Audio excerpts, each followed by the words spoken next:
Hey there, quirky people! I'm your host, Anna, and today we'll be discussing the strongest Na'vi clan on Pandora. To give you a brief recap, there are 15 Na'vi clans on Pandora, and so far, only a few of them have appeared on the screen. Jake Sully united many of them while battling the forces of Colonel Quaritch.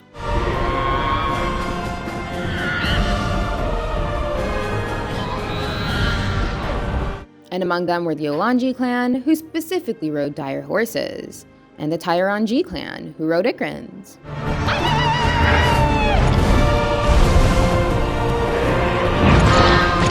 Besides them, we already know the prime Omaticaya Clan, which the Sully family just left after leading them for many years. And the Metkayina Clan of Sea People was just introduced in Avatar: The Way of Water. But I think many of you would have wondered which of these clans is the strongest of all. We've discussed all 15 Na'vi clans in detail in our previous video. I've placed a link in the description and at the end of the video, so be sure to check it out if you haven't. But among those 15, I've picked 5 clans that are contenders to be the mightiest of all. So we'll be looking at them right here to determine who would emerge as the victor in an all-out war. But before that, it would be great if you would hit those like and subscribe buttons and show your support. Okay, with that out of the way, let's start with the Metkayina Clan. This is the oceanic Na'vi clan that just made its screen debut in Avatar: The Way of Water. It is located on Pandora's reefs, where the Sully family had to travel after the return of RDA's forces. This clan is led by Tonowari and his wife Ronal, who are played by Cliff Curtis and Kate Winslet respectively. When the Sully family arrives at their shores to seek refuge, the leaders of Metkayina allow them to stay. While clans like the Omaticaya and Olanji ride dire horses, the Metkayina bond with waterborne creatures called Elis to use them as transport. If you want to live here, you have to ride. But the warriors of this clan bond with skimwings, aka Suriks. These creatures are much faster in water, and they're also able to glide through the air. So they make really great allies in battle. Besides these two creatures, the Metkayina people also share a familial bond with the Tulkins. These hyper-intelligent space whales are actually the siblings of the Metkayina people. Even though the Tulkins are very peaceful in nature, there's one rogue Tulkin called Payakon, who proved to be a great asset in the battle against RDA. So with him, the strength of Metkayina was really bolstered. But what's special about this Na'vi clan is that its people have adapted to an aquatic lifestyle for years and years. Their bodies have evolved and become different from all of the other mainland Na'vi clans. The eyes of the Metkayina are quite enlarged and feature a blue color instead of yellow.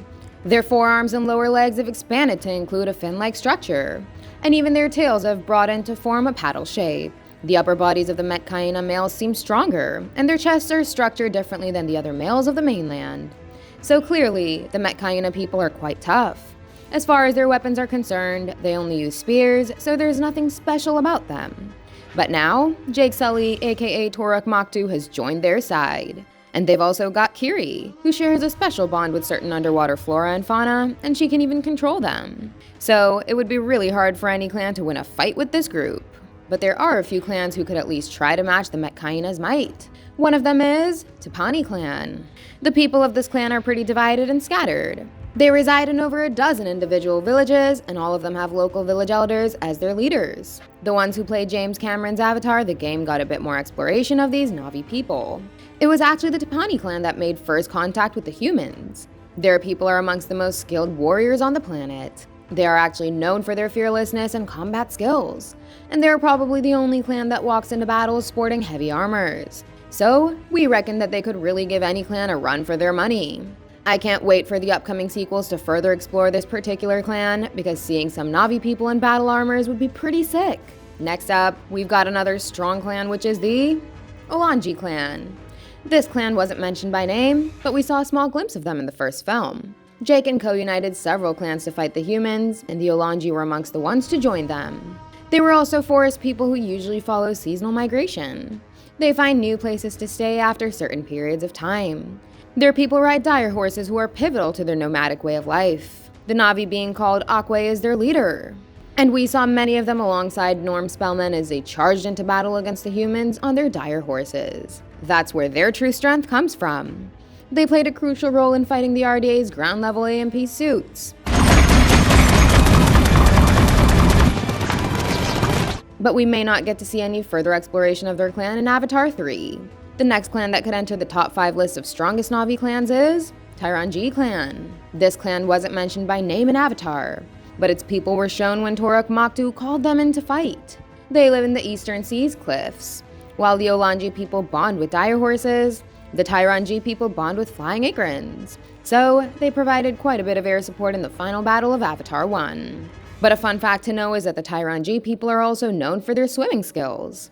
So, it'll be interesting to see how they would hold their own against the Metkayina clan.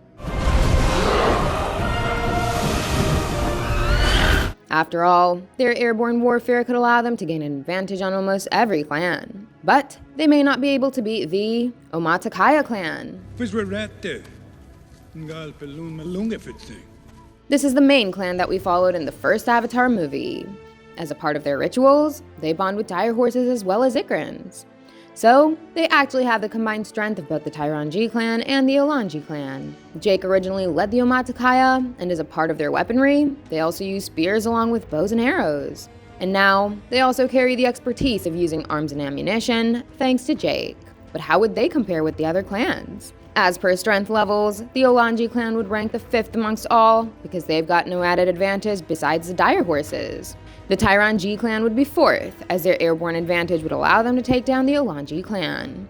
But with both Ikrans and dire horses and a past battle experience of beating the humans, I'd rank the Omaticaya on 3rd. The reason they are not on 2nd or 1st is because both Jake and Neytiri are now part of the Metkayina clan. So the Omaticaya don't have the tactical advantage anymore that Jake used to provide them. On number 2, I've got the Tapani clan. As I've mentioned, their clan is specifically known for their bravery and their combat skills. So they have got to be the fiercest Na'vi warriors who also have effective battle armors. But I believe that they still won't be able to take down the Metkayina clan. They would have a slight advantage if they are able to fight the Metkayina away from water. But again, those sea people are built much stronger due to natural evolution. So with a little more training, they could compete with any clan on land as well. But if they are fighting in their own element near a water body, then they are obviously unbeatable. And with the added advantage that Toruk Maktu provides along with Neytiri, Loak, and Kiri, the Metkayina surely become the strongest Na'vi clan. And the next couple of Avatar movies might just prove exactly that. Okay, that's all. I hope you'd agree with our analysis. Once again, I'd leave you with a healthy reminder to click on those like and subscribe buttons. Goodbye, and I'll see you in the next one.